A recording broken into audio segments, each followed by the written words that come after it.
Սուրբ Զատկից մեկ շաբաթ առաջ հայ առաքելական եկեղեցին նշում է ծաղկազարդը Քրիստոսի հաղթական մուտքը դեպի Երուսաղեմ։ Առավոտյան եկեղեցիներում կատարվում է ժամերկություն եւ անդաստանի կարգ, որից հետո հավատավոր ժողովրդին բաժանվում են օրհնված ճյուղերը։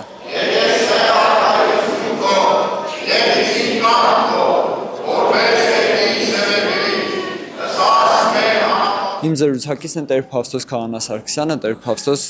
օրհնեցեք։ Աստված օրհնի։ Խնդրեմ խոսենք օրվա խորհրդի մասին։ Օրվա խորհուրդը ուրեմն կոչվում է ծաղկազարդ Տիրոջ հաղթական մուտք Երուսաղեմ ավետարանական մի դրվագի պատմություն է, որ Հիսուս վերջին չարչանքների շաբաթի սկիզբը բերի դներ, բարձրացավ Երուսաղեմ եւ ժողովուրդը ինչպես դիմավորեց։ Այսպեսի հետաքրքիր պատկեր կար։ Իրեն ընդունում էին թագավոր։ Ուզում էին թագավոր կարգել։ Բայց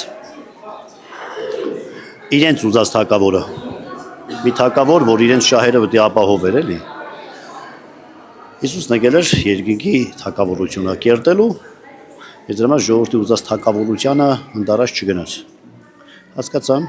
որ իրենց նախընտրած թագավորը չէ, դրա համար մատնեցին խաչելության։ Հիմա բայց ինչ արեց Հիսուս։ Վերափոխում կատարեց։ Հայտարարեց, որ իմ գալով բան պետք է փոխվի։ Այսօրվա հատվածի մեջ մենք տեսնում ենք, որ մտավ Երուսաղեմ։ Ինչքան էլ որ մարդիկ շատ ոգևորված դիմավորում էին, բայց եկավ անմիջապես տաճար, տաճարում ինքը մի բան նկատեց, որ լավ չէր։ Տաճարը հասարակության ոնց որ հոգևոր կենտրոնն է, հա, հասարակական կյանքի կազմակերպման կենտրոնն է։ Սիրտ ոնց որ։ Տեսա, որ կեղտոտ է։ Եկավ այնի մաքրելու։ Խորհրդավոր կերպով մեզ բոլորիս այսօրվա օրը այդ իրավիճակն է ստեղծվում։ Հիսուս գալիս է մեր աշխարհ, մենք ուրախանում ենք, որ ինքը գալիս է, բայց շատ հաճախ շատերս ուրախանում ենք, գիտենք, թե գալիս է, որ մեր ուզածները կատարի, ինչ որ մեզ պետք է, որ մենք նախընտրում ենք, ոնց որ թե մեզ համար ինքը դառնում է մի մեծ հզոր ուժ, որ մեր խնդիրները լուծի, բայց ինքը գալիս է մեզ փոխելու։ Ինքը գալիս է մեր սրտերի մեջ կեղտոտ բաները, առևտրական բաները, էգոիստական եսակենտրոն բաները փոխելու։ Այս օրը նշանավորում է այսպիսի մի խորհուրդով։ Եվ մենք տեսանք քաղաքի տարբեր եկեղեցիներում ենք այսօր եղել, բոլոր եկեղեցիները կարելի ասել լեփլեցունային, սա ինչի մասն է խոսում, թեպի հենց այս տոնն է ուշադրություն գրավում հավատացյալների, թե հավատացյալների թիվն է աճել թեպի եկեղեցիներ հաճախ։ Ընդհանուր առմամբ հարգավոր է անպայման գրանցել, որ հավատացյալների թիվը աճել է, այո։ Բայց այն, որ նկատվում է տոնական օրերին լեփլեցունությունը, դա դեռ հավատացյալների թվի աճի հետ կապ չունի։ Մենք կիրակի օրերն էլ ունենք պատարակներին լեփլեցունություն, իհարկե աստիճանի չէ, սեղմվածությունը։ Հիմա ժողովրդի հավատալիքների մեջ որոշ բաներ կան, որոնք ոչ պարսավելի են, ոչ գովելի են, մի քիչ նախապաշարմունքային կա, այսպեսի բաներ կա, երբ որ տոնական օրերին նյութական ինչ-որ մի բան կա, օրնված նյութական ինչ-որ մի բան է բաշխում։ Ժողովուրդը մի տեսակ դրան շատ ավելի է ձգտում, էլի։ Օրինակ այսօր ճյուղերն է։ Ծաղկազարդի ճյուղերն է բաշխում։ Խորհրդանշական ճյուղերն է, որով ժամանակին Հիսուսի մուտքի ժամանակ մարդիկ Հիսուսի ճանապարհը զարդարելու համար կազմակերպեցին իրենց ժամանակին, մենք էլ այսօր դրա օրինակն ենք կատարում։ Այդ ճյուղերը ոնց որտեղ խորհրդանշում են մեր գեղեցիկ բարի գործերը, որ ամեն մեկս եթե Տիրոջ ճանապարհը պիտի զարդարենք, մեր որակով ու մեր գործերով պիտի զարդարենք, ուրիշ բանով չէ։ Ճյուղերը խորհրդանշական սա է։ Մարդիկ շատ են կենտրոնանում սրան։ Լավ է, վատ չի, հա, բայց դա այն չի, ինչ մենք ենք ուզում։ Այո, եկեղեցին լեփլեցուն պետք է լինի առանց ճյուղերի բաշխման, առանց ճրակի բաշխման, առանց կարակի բաշխման եւ առանց խաղողի բաշխման եւ այլն։ Եկեղեցին պետք է լինի լեփլեցուն, նույնիսկ եկեղեցին այսօրվա մեր ունեցած քաղաքի եկեղեցիները լեփլեցուն լինելուց բացի,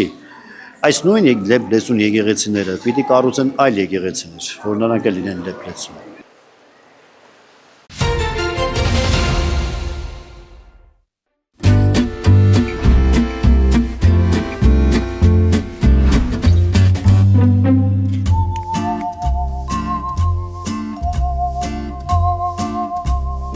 Քասախում եմ ծնվել մեծացել, հենց Քասախի դպրոցն եմ ավարտել,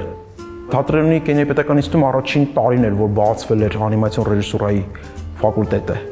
Մենք հենց առաջին շրջանավարտները հետագայում եղանք այդ բաժնի, հաջողվեց լավ ավարտել ինստիտուտը, հետո իհարկե հնարավոր դարձավ ստեղծելու իմ առաջին մեծ աշխատանքը, դա Հովհաննես Թումանյանի Անբան հուրին հեքիաթի հիման վրա նկարահանված համանուն անիմացիոն մյուզիքլն էր, որը հետո բավականին լավ ընդունվեց մարդկանց կողմից։ Լիդերը Բավականին գեղեցիկ մեծ շուկով պրեմիերա ունեցանք։ Այն առաջիններից էր, որ դարձավ կինոթատրոնային պրոդուկտ ու մտավ կինոթատրոններ։ Անբան հուրի հետ մեկտեղ կարելի ասել ստեղծվեց նաև մեր ստուդիան։ Հիմնականում աշխատում ենք փոքր կազմով։ Իմ հիմնական հնարանը ուժը Գայանեն է, ով նաև իր երկրորդ պաշտոնով կինս է, ու երևի նաև հենց այդ ընդհանուր մտերմությունն է, որ կարողանում ենք բավականին բարդ ծավալուն աշխատանքներ բերենք ու հասցնենք ավարտին։ Ստուդիայի հիմնական գործունեությունը կարճամետրաժ հայկական անիմացիոն ֆիլմերի ստեղծումն է, բայց նաև գործում է Multart School-ը, որտեղ մենք սովորացնում ենք անիմացիա ցանկացողներին ու ստեղծում ենք մասնագետներ։ Դա մեզ նաև հնարավորություն է տալիս հետագա մեր աշխատանքներում ներգրավելու հենց մեզ մոտ ավարտած մասնակիցներին, նաև գործում է վարպետաց դաս Հայաստանում սովորող դպրոցականները, գրեթե բոլոր տարիքի, նաև իրենց ուսուցիչները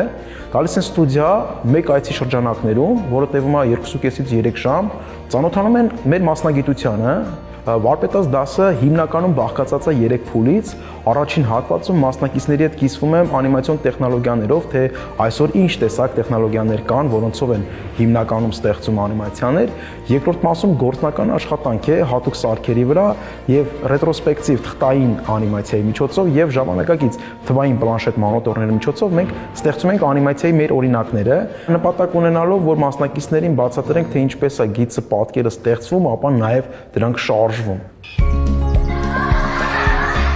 Երրորդ փուլում, որը շատ կարևոր է, մասնակիցները ծանոթանում են հենց իրենց իսկ սկսած աշխատանքի վերջնական տեսքին, թե ինչ ստացվեց դրանից, եւ վերջում ներկայացնում ենք մեր արդեն ավարտված կամ ընթացքի մեջ գտնվող աշխատանքներից։ Այսով է արել։ Այն մարդիկ, որոնք չեն սիրում եւ չեն գնահատում բնությունն ու այս գեղեցկությունը։ Զբաղվում ենք նաև դաստիարակչական ֆիլմերի արտադրությամբ։ 80%-ից բաղկացած ուրեմն դաստիարակչական ֆիլմաշար է, որտեղ տարբեր հատվածներում մենք խոսում ենք եւ աղբը չթափելու մասին, եւ ճանապարհը ճիշտ անցնելու մասին, եւ այս ամենը նաև զուգակցվում է երգերաշտության միջոցով, որը բավականին լավ ազդում է ուրեմն մեր հիմնականում փոքրիկ հանդիսատեսի վրա։ Հաջորդիվ այս ընթացքում արտադրել ենք նաև Անին ու Դանին անիմացիոն ֆիլմաշարը Creative Studio-ի հետ համատեղ, որտեղ հոգեբանների շատ հրաշալի թիմ է հանդես եկել ու առաջին անգամ Հայաստանում ստեղծվեց թերապևտիկ անիմացիոն ֆիլմաշար։ Անին ու Դանին անիմացիոն ֆիլմաշարը 2023 թվականին լույս տեսավ ու նվիրվեց հայկական մուլտիպլիկացիայի 85-ամյակին։ Ասա քո վերջին ցանկությունը։ Ես կկատարեմ այն, ու մենք հրաժեշտ կտանք այն։ Այս պահին մեր վերջին ֆիլմը Կատարսիսը մեզ համար շատ կարևոր նախագիծ է, որի պրեմիերան Հայաստանում նախատեսված է 2026 թվականի դեկտեմբերի 17-ին։ Դեկտեմբերի 17-ից ֆիլմը կլինի Հայաստանի բոլոր կինոթատրոններում։ Անիմացիան համբերություն պահանջող աշխատանք է, պետք է բավականին համբերատար լինել։ Անիմացիայի արտադրության ընթացքում մյուս հատվածը կյանքի ոնց որ կանգնի ու միայն պրեմիերաներից հետո ես նայում, թե շուրջը ինչ է տեղի ունեցել, ինչեր է փոփոխվել։ Ով ես դու։ Մենք հաճախ ենք հանդիպում։ Հենց հայերեն խոսքն պահպանելու համար շատ կարևոր է անիմացիոն աշխատանքները։ Մեր ծրագրերի մեջ կա, նախկինում էլ ունեցել ենք, շարունակել հայերեն աշխատանքներ ստեղծելը։ Անիմացիան իսկապես հրաշալի ֆանտաստիկ մասնագիտություն է ու Հայաստանում բավականին լավ գնահատվում վարձատրվում է նաև այսօր պետության կողմից։ Ուզում շատ մարդիկ զբաղվեն անիմացիայով, փորձեն իբրև մասնագիտություն տիրապետել այս աշխատանքին, որովհետև շատ կարևոր է, որ մենք էլ ունենանք լիամետրաժ հայերեն հնչող անիմացիոն ֆիլմեր։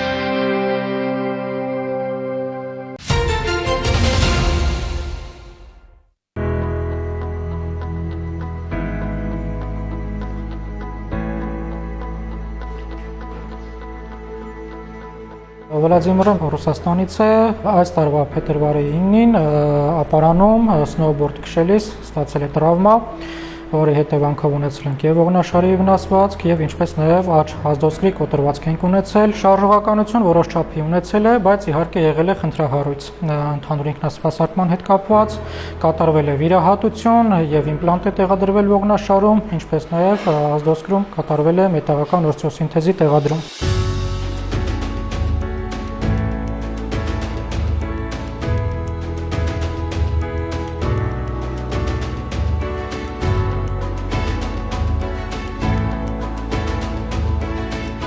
Я достаточно спортивный человек, поэтому люблю и зимние виды спорта, катаюсь на сноуборде и, к сожалению, не очень удачно покатался 9 февраля. 23-го я поступил сюда и был в состоянии, что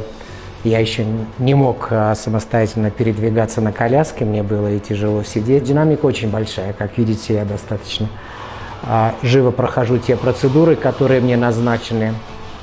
ռեաբիլիտոլոգами։ Սկսել ենք աշխատանքը ամսի 23-ից, փորձել ենք առաջիկա օրերին ակտիվացնել հնարավորության չափով մկանախմբերը, ընդհանուր առօրյա ինքնասպասարկման հետ կապված հմտություններին ենք փորձել ադապտացնենք եւ այսօր առաջի անգամ փորձեցինք կատարել կանգնած դիրք, փորձեցինք կատարել որոշակի քայլեր զուգափայտերի արանքում, իհարկե բժիշկների ցուցումը պահած։ Արդեն բավականին քչացել է կաշկանդվածությունը եւ առօրյա ինքնասպասարկման հետ կապված կարելի է ասել այս պահին լուրջ խնդիրներ չունենք, այսինքն հանվելու, հագնվելու, յոգանք ընդունելու եւ այլն, այդ ամեն ինչի հետ կապված արդեն պացիենտը բավականին ինքնուրույն է։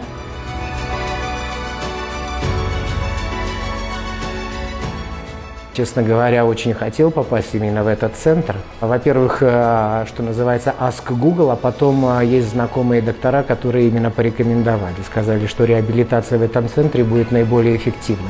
Поэтому я как можно скорее хотел сюда переехать и начать реабилитацию. В принципе, доволен и тем, что мой выбор пал именно на этот центр, и то, как здесь построена программа реабилитации тоже.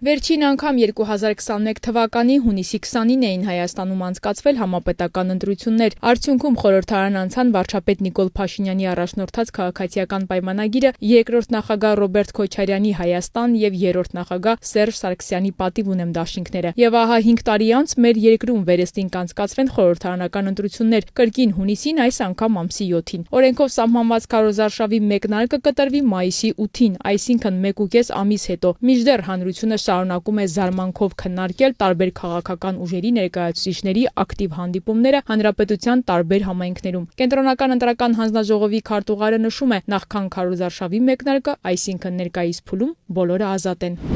Ընտրական օրենս գիրքը ասում է նախընտրական քարոզության ժամանակահատվածի առանձնացումը հիմք չէ, արգելք չէ, պատճառ չէ, որպեսզի քաղաքական ուժերը քարոզություն իրականացնեն մնացած ժամանակահատվածներում, որովհետև դա իրենց մշտական բնույթն է, իրենց մշտական գործառույթն է քարոզություն իրականացնելը։ Նայեք, օրինակ, ազգային ժողովի ընտրությունները հենց ավարտվի, կուսակցությունները սկսել են իրենց քարոզարշավը հաջորդ ընտրությունների համար, չէ՞։ Հիմա դեռ այդ ժամանակահատվածն է, այսինքն դեռ այն ժամանակահատվածն է, որ կուսակցությունները ազատորեն կարող են քարոզություն իրականացնել։ Լիարժեք ազատություն ասվածը սակայն չի վերաբերում բարեգործությանը, այս դեպքում նոր սահմանափակում կա, նշում է Կենտրոնական ընտրական հանձնաժողովի քարտուղարը։ Այն կուսակցությունները, որոնք նախատեսում են իրենց մտքում, կանխատեսում են, որ պիտի առաջադրվեն, իրենց վարքագիծը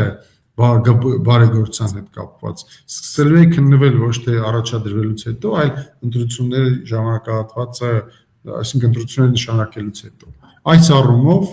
կա փոփոխություն եւ պետք է կուսակցությունները ավելի ուշադիր լինեն։ Եվ նաեւ ոչ միայն կուսակցությունները, այլ այնպիսի բարեգործական ընկերությունները, որոնք այս կամ այն կերպ կարող են ասոցիացվել, նույնացվել քաղաքական կուսակցությունների եւ դաշինքների հետ։ Եթե համեմատելու լինենք նախորդ ընտրությունների հետ, ապա պետք է արձանագրել, որ այժմ ընդհակառակը սահմանափակումները ավելացել են, պարզաբանում են Կենտրոնական ընտրական հանձնաժողովից։ Նախկինում այսպիսի սահմանափակում չկար, որովհետեւ նախկինում սահմանափակումը բարեգործական արգելքի վերաբերում էր քարոզչության ժամանակահատվածին, իսկ հիմա բարեգործական արգելքը սկսում է ընտրությունների նշանակելուց հետո։ Սա ոչ թե նոր ազատականություն է, այլ հակառակը նոր սահմանափակում է։ Քանի դեռ առաջադրված կուսակցություն դաշինք չկա, մենք չենք կարող ասել այ սա խախտում է արել, որովհետև ում որ ասում ենք այ սա խախտում է արել, միգուցե նա չի առաջադրվելու։ Մենք կարող ենք ենթադրել, որ նա առաջադրվել է, բայց մենք ենթադրություններով չենք կարող վարչական կամ քրեական վարույթներ հարուցել, չէ՞։ Քվեարկությունից 1 օր առաջ եւ քվեարկության օրը ինչպես միշտ լռության օր կսահմանվի, այլ հարց է թե ինչ կլինի, եթե այն խախտվի համացանցային տիրույթում, ինչպես դա կվերահսկվի։ Հեռուստաընկերությունների դեպքում խնդիրը պարզ է եւ հեշտ բացահայտելի, նշում են հանձնաժողովում։ Այս անգամ փորձել ենք կապնվել Մետայի հետ եւ ունենալ հնարավորություն, որ Facebook-ում եւս կարողանանք վերահսկողություն իրականացնել։ Դա ինչքանով կհաջողվի չեմ կարող ասել, որովհետեւ այդ խնդրում մենք յունիկ չենք, հա, մենք միակ պետությունը չենք, կամ միակ ընտրական մարմինը չենք։ Բոլոր կուսակցությունները ազատ են քարոզչություն անելիս, պետությունը ոչ թե կսահմանափակի, այլ հնարավորություններ կստեղծի դրա իրականացման համար, նշում է Արմեն Սմբատյանը։ Լրատվամիջոցները սա պետք է հասկանան ու հետևեն հավասարության կանոնին։ Այ քարոզչության լուսաբանման հետ կապված կան սահմանափակումներ, որ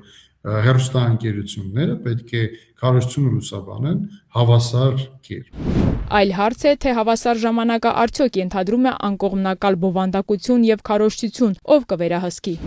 Շատ լավ հարց եք տալիս, պետք է հարցնել հեռուստատեսության եւ ռադիոյի հանձնաժողովին, ինչպես է այդ մշտադիտարկումը իրականացնում։ Իհարկե հեռուստատեսության եւ ռադիոյի հանձնաժողովը ունի մշտադիտարկման մեթոդաբանություն, որը հայտնի է բոլորին, եւ այդ մեթոդաբանությամբ անպայման կարծում եմ համոզված եմ, որ հեռուստատեսության եւ ռադիոյի հանձնաժողովը իրականացնելու է այդ մշտադիտարկումը։ Ինչ վերաբերում է նախընտրական պաստառներին, որոնք ըստ օրենքի պետք է հեռացվեն սահմանված ժամկետում, ապա քվեարկությունից 2 օր առաջ, մինչև ժամը 24:00 պաստառը անձեռնմխելի է, պաստառը փոկելը, պաստառը վնասելը անգամ ենթակա է պատասխանատվության, եւ եթե մենք ունենանք օրենսդրություն, որ լռության օրը պետք է դրանք համոված լինեն, կստացվի, որ քվեարկությունից 2 օր առաջ դրան ձեռ տալ չի կարելի, իսկ քվեարկությունից 1 օր առաջ դա պետք է արդեն անհետացած լինի, իսկ դա հնարավոր չի։ Ապօրինի փակցված պաստառների վերացման գործում անելիք ունեն տեղական ինքնակառավարման մարմինները։ Ավելին, համայնքի ղեկավարի գործառույթն է, նշում է Արմեն Սմբատյանը, ավելացնելով. նա կարող է այդ հարցում ներգրավել անգամ ոստիկաններին, իսկ եթե չիրականացնի, հանձնաժողովը նիստ կհրավիրի։ Սկզբունքը շատ պարզ է եւ շատ հարմար, ասում է, որ ոչ միտեղ չի կարելի փակցնել, բացի այն տեղերից, որտեղ կարելի է։ Իսկ այդ տեղերն են գովազդային վահանակները, այն տեղերը, որտեղ որ համայնքի ղեկավարները առանձնացրել են անվճար տեղերը, որտեղ համայնքի ղեկավարները պարտավորություն ունեն անվճար տեղեր առանձնացնել եւ ապահովել հավասար պայմաններ բոլոր այդ անվճար տեղերում, բոլոր առաջադրված կուսակցությունների եւ դաշինքների համար։ Հանրային տրանսպորտում, այդ թվում տաքսիում իրավունք չկա փակցնելու, բազմաբնակարան շենքերի վրա իրավունք չկա փակցնելու, եթե գովազդային վահանակ չի այնտեղ տեղադրված։ Հունիսի 7-ի կայանալիք խորհրդարանական ընտրությունների թեկնածուները պարտավոր են դիմումները ներկայացնել մինչև ապրիլի 23-ը ժամը 18:00, իսկ Կենտրոնական ընտրական հանձնաժողովը պարտավոր է գրանցել նրանց մինչև մայիսի 3-ը ժամը 18:00։ Հերմինե Միքայելյան։ Արվեստ առանց CV։ Գյումրու Մարիամ եւ Երանուհի Ասլամազյան քույրերի պատկերասրահում բացված ցուցադրության հեղինակը մասնագիտության պատմաբան Շիրակի պետական համալսարանի դասախոս Լիլիթ Ասոյանն է, որն իր առաջին քայլերն է անում գեղանկարչության մեջ։ Աշխարհում տարածված տրենդ է ցուցադրել խոշոր պատկերասրահներում սկսնակ եւ ինքնուս նկարիչների աշխատանքները։ Դերևս անցյալ տարում նման ցուցահանդեսները բավական տարածված էին Եվրոպայում եւ Ամերիկայի Միացյալ Նահանգներում, եւ մենք ողջևորվելով այդ փորձից եւ նաեւ հիմք ընդունելով այն, որ կանայք շատ նպատակասլաց են եւ նպատակաուղղված են, մեզ մոտ առաջացավ գաղափար նմանատիպ ցուցահանդես կազմակերպել նաեւ Հայաստանում։ Սա պատմություն է կնոջ ներաշխարհի մասին, իր լույսի ու ստվերի, թախիծի եւ ուրախության, հիասթափության ու վերածննդի։ Լիլիթ Ասոյանը պրոֆեսիոնալ նկարիչ չէ։ Իր աշխատանքներին փորձել է փոխանցել զգացմունքներ, ոգեշնչվելով հարազատ քաղաքից, ընտանիքից ու միջավայրից։ Ինչքան հնարավոր էր ուժ, եռանդ եւ գույն փորձեցինք ներդնել այս առաջին նկարի մեջ, բայց հաջորդիվ արդեն մի փոքր վարպետություն ձեռք բերեցինք եւ ինչպես իմ ուսուցչուհին էր ասում, ինձ մոտ առանձնահատուկ գեղեցիկ ստացվում են թափված տերևները։ Սրանք երևի թե մեր փոքրիկ հիասթափություններն են կյանքում։ Լիլիթը երևի առաջ անգամ փորձել է հենց նկարչության վիզուալ արտի հետ շփվել։ Շատ չեմ ուզում մասնագիտական տերմինոլոգիայով խոսել, ստացվել է եւ դա արդեն կարելի ասել դարձել է Լիլիթին հոբի, հա, եւ կարող է շարունակել եւ ուղղակի մենք պատկերասրահ որոշ ժամանակ փորձում է տարբեր կին ոչ արվեստագետ կամ արվեստագետ փորձում ենք տարածք տրամադրել կամ ինչ-որ բանով կոնկրետ կոնցեպտուալ առումով օգնել արվեստային դաշտ բերելու համար։ Ցուցահանդեսը ոչ միայն արվեստ վայելելու, այլև մոտիվացիայի լավ հնարավորություն է, հատկապես այն կանանց համար, որոնք հետաձգել են իրենց երազանքները, կարծում է ցուցադրության հեղինակը։ Ցուցահանդեսը կոչվում է Արվեստ առանց CV, որպես պրոֆեսիոնալ նկարիչ, գեղանկարիչ ես դեռևս CV չունեմ, բայց ցանկություն ունեմ ստեղծագործելու։ Շատ կանայք կան հայ հասարակության մեջ, որ ունեն երազանքներ, ուզել են երբևիցե նկարել, երգել կամ պարել, բայց հասարակական կարծրատիպերի ազդեցության տակ հրաժարվել են այդ գաղափարների իրագործումից։ Եվ մենք փորձեցինք մեր փորձով ցույց տալ, մեր օրինակով ցույց տալ, որ երբեք ուշ չի անդրադառնալ սեփական ցանկություններին եւ գեղանկարչության միջոցով կարելի է եւս արտահայտել եւ էմոցիա եւ զգացմունք։ Ցուցահանդեսի այցելուները տպավորված են, յուրաքանչյուրն իր տեսանկյունից է մեկնաբանում Լիլիթի ստեղծած աշխարհը։ Իրապես անակնկալ էր եւ շատ հաճելի անակնկալ։ Մեր դասախոսներից Լիլիթ Ասոյանը իրեն բացահայտեց նաեւ այս կողմով որպես նկարչուհի, որը անչափ հաճելի է ու գնահատելի։ Անսպառ էներգիա, անսպառ երևակայություն, որով լիցքավորվում է նաև շրջապատը։ Կակաչների շարքը երկու հիմնական կակաչներ ուներ եւ Առագաստան նավերը, որը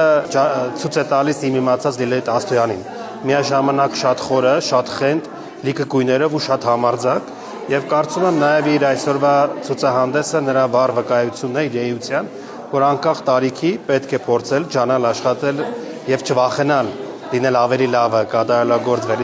Լիլիթ Ասոյանի ստեղծագործություններին այցելուները կարող են ծանոթանալ մեկ շաբաթ։ Քրիստինա Մկրտչյան, Մարտին Գևորգյան։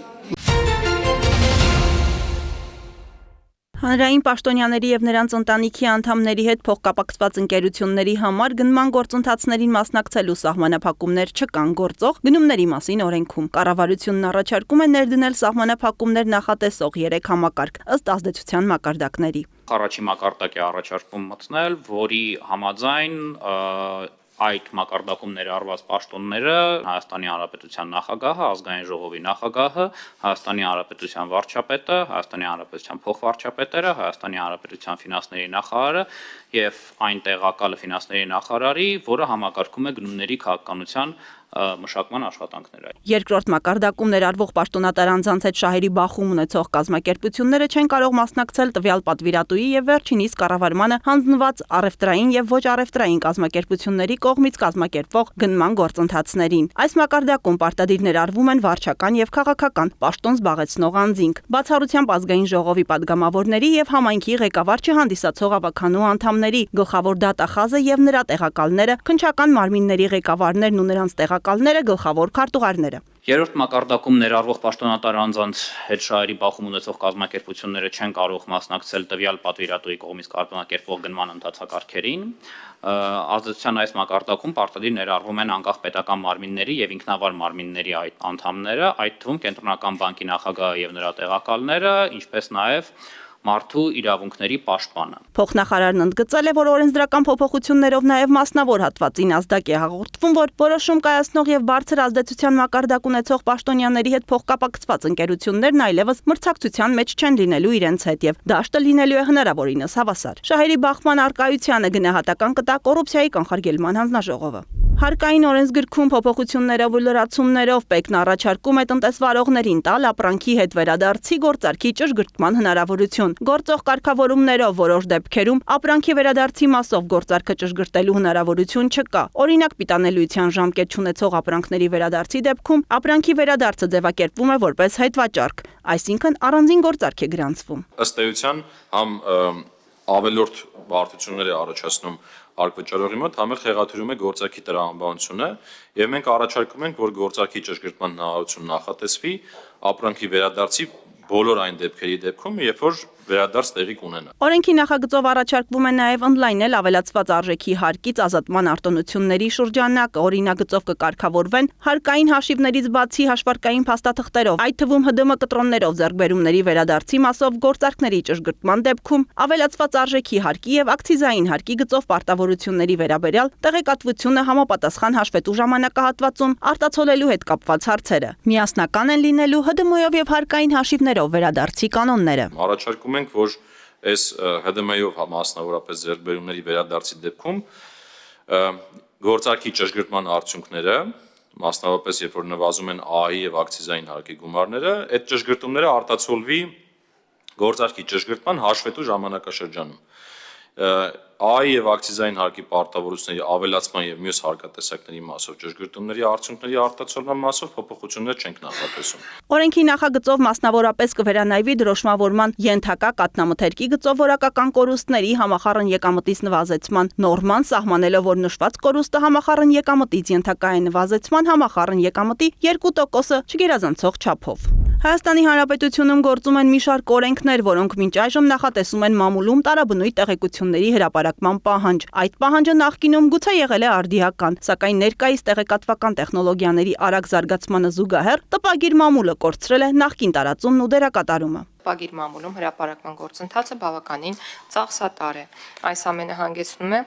հանրության լայն շրջանակների համար տեղեկատվության փաստացի հասանելիության սահմանափակման եւ լրացուցիչ ծախսերի։ Հետևաբար տպագիր մամուլի հրապարակումները ներկայում չեն կարող համարվել արդյունավետ կամ հասանելի ձև տեղեկատվության տարածման համար։ Կառավարությունն առաջարկում է վերացնել ծանուցումները այլ բնույթի փաստաթղթային հրապարակումներից բխող տեղեկատվությունը տպագիր մամուլում հրապարակելու վերաբերյալ պարտադիր պահանջը, այն փոխարինելով ազդարար.am հրապարակային ծանուցումների պաշտոնական ինտերնետային կայքում կամ այս կամ այն կազմակերպության ինտերնետային կայքում հրապարակմամբ։ Սնանկության ինստիտուտը հաճախ օգտագործվում է որպես պարտքերի ծամբարեխիղճ կերպով ազատվելու չարաշահումների կենսունակ կազմակերպությունների առողջացման փոխարեն, նրանց գույքը փոշիացնելու, տարատեսակ եղանակներով գույքերը վաճառելու եւ լուծման տանելու գործիք։ Խնդիրը լուծելու նպատակով կառավարությունը հանդես է եկել օրենսդրական առաջարկով։ Ըստ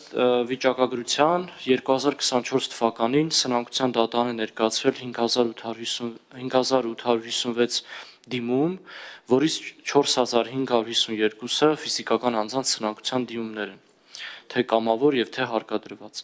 2025 թվականին ունեցել ենք 4733 դիմում, որից 3946-ը ֆիզիկական անձանց դիմում է։ Այս դիմումների նման մեծ թիվը խոսում է այն մասին, որ գործող օրենքի պայմաններում